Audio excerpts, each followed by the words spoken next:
Հակոբյան, ինչ կարծիք ունեք, ինչ եք կարծում, դատավճիռը արդար էր, արդար չէր, սպասելի էր, սպասելի չէր։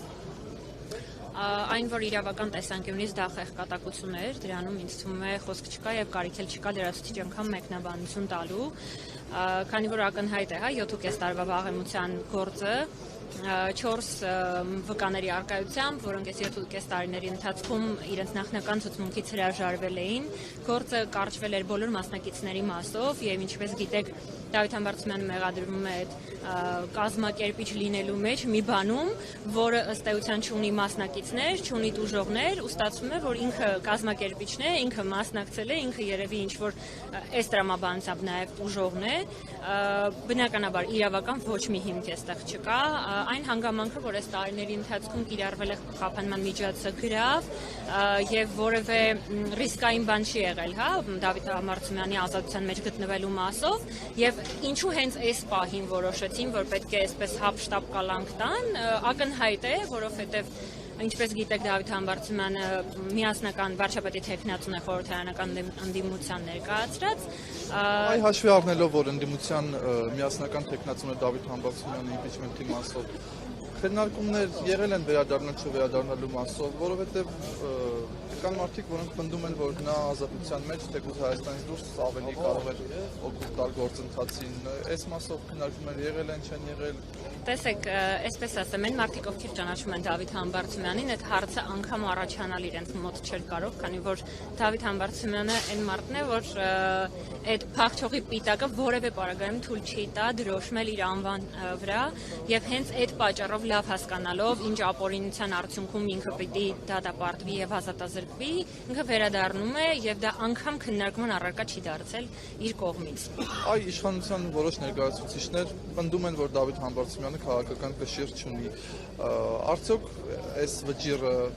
խոսում է դրա մասին, որ նա կշիռ չունի։ Տեսեք, դուք ձեր հարցի պատասխանը արդեն տվեցիք, հենց այս վճիռը եւ այդ ամբողջ իրարանցումը, որ ստեղծվել է Դավիթ Համբարձումյանի անվան շուրջ, արդեն իսկ փաստում են իր քաղաքական կշիռի,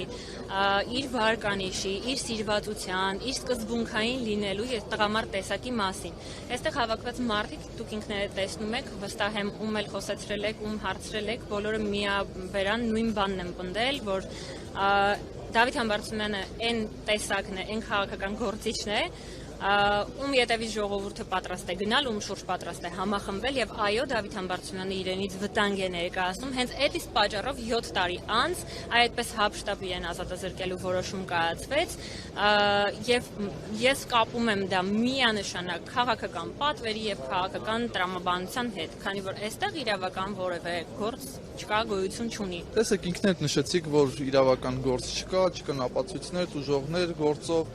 արդյոք արձագանքներ եղել են ու եղել են արդյոք համարժեք արձագանքները միջազգային կազմակերպություններից, իրավապաշտպան կազմակերպություններից այս գործի Դուք ինչպես եք կարծում, վերջին ամիսներին մենք տեսնում ենք այս երկրում հատկապես վերջին ամիսներին ինչ է տեղի ունենում։ Այն պայմաններում, որ մենք ունենք ձերբակալված կալանավայրում գտնվող 3 սրբազան, ազգային բարերար, մի շարք ազնիվ եւ պայքարող քաղաքացիներ, ովքեր այսօր ազատազրկված են իրենց մտքի, խղճի, հայրենասիրության ազատ խոսքը արտահայտելու պատճառով։ Եվ այդ ամենը բնականաբար տեղի է ունենում թե միջազգային հանրության, թե հասարակության ինչ-որ շերտերի նաև, ովքեր որ ժամանակին իրենց պատառոտելով խոսել են մարդու իրավունքների, ազատ խոսքի եւ այլնի բռնությունների հետ կապված, ովքեր դատապարտել են այն հասարակական կազմակերպությունները, որոնք սնվել են արտասահմանյան ֆինանսներով, այսօր տեսնում եք, որ այդ ամենը տեղի ունենում այդ քար լռության պայմաններում։ Ումից ինչ ակնկալես, եթե այն կառույցները, որոնք կոչված են այդ ամեն ինչի մասին բարձրաձայնելու, այսօր ձկան նման լուռ են ու հետևում են, քանի որ այստեղ էլ կա սվոյ չուժոյ տարբերակը։ Տեսեք, տարիներ շարունակ ձգվեց այս քրեական գործը ու այս ամբողջ ընթացքում Դավիթ Համբարձումյանը համայնքի ղեկավար էր շարունակում լինել։ Վստահաբար փորձել են տարբեր կոռուպցիոն ինչ-որ բացահայտումներ անել, չի ստացվել, այսինքն փաստացի Դավիթ Համբարձումյանը մաքուր եղել ու այս գործով վճիռ կայացրեցին։ Արդյոք սա նաև մեսիջ չէ ներկա եւ ապագա դիմադիր համայնքների ղեկավարներին, որոնք կփորձեն դրա պայքարի մեջ մտնել, համայնքներ ղեկավարել, շարունակելով պահել իրենց դիրքորոշումները։ Եվ արդյոք սա չի կոտրում այդ ընտրություններով հաջողությունների հասնելու միֆը։ Տեսեք, ես ինքս հեռու եմ այն մտքից, որ Նիկոլ Փաշինյանի կազմակերպված ընտրություններում հնարավոր է հաղթանակ տանել, եթե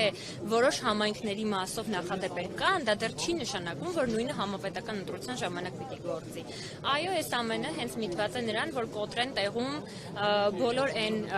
ուժեղ ընդդիմադիր լիդերներին, ովքեր ունեն սիրվածություն, ովքեր ունեն իրենց շուրջ կոնսոլիդացիա,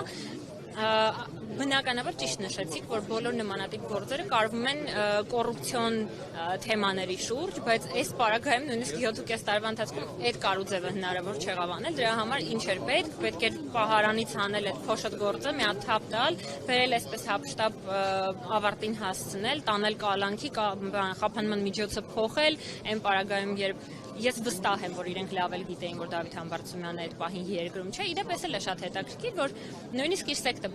փակ չի եղել, ինքը կարողացել է այս ընթացքում տարբեր իր աշխատանքային այցերով մեկնել, երկրից վերադառնալ, այսինքն այստեղ էլ ոչ մի ռիսկ չկար, մարդը մեկնել է, վերադարձել է, որովհետև մենք բոլորս իրականում սպասում էինք արդարացման դատավճռի, քանի որ մենք գիտեինք, որ ոչ մի իրավական հարթության մեջ այդտեղ քննվող գործ չկա։ Բնականաբար քաղաքական պատվեր է, բնականաբար կիրառվել է ամենախիստ պատժաչափը 6 տարի 3 ամիս, այս մասին արդեն իրավաբաններն էլ են խոսել բազմիցս, որ եթե այդ 3 ամիսը չլիներ համաներումով ավարտվելու էր ամեն ինչ, բայց ոչ, հենց միտքը նրան գերեվարելն էր, ազատազրկել է, որովհետև այո, շատ մեծ ռիսկ են իրենք տեսնում Դավիթ Համբարձումյանի շուրջ համախմբան Այսօրվա մասով ինչ եք կարծում, թույլ կտան Դավիթ Համբարձումյանին դուրս գալ, հետո ներկայանալ, թե ժանրի կանոնների համաձայն ներսում շոուներով կտապալեն գետնին։ Գիտեք, փորձը ցույց է տալիս, որ ինչ մենք ակնկալում ենք այս իշխանություններից, միշտ տեղի է ունենում վատ թրագույնը, ավելի վատը, քան մենք կարող ենք պատկերացնել, այնպես որ առանձնապես, չգիտեմ, այսօր ինչ սցենար են մշակել, համենայն դեպս այսքան մարդու առկայությունը այստեղ արդեն ամենացցուն եւ վառ ապացույցն է այն բանի, որ Դավիթ Համբարձումյանի շուրջ կա համախմբում եւ նա իրոք սիրված եւ հարգված լիդեր է։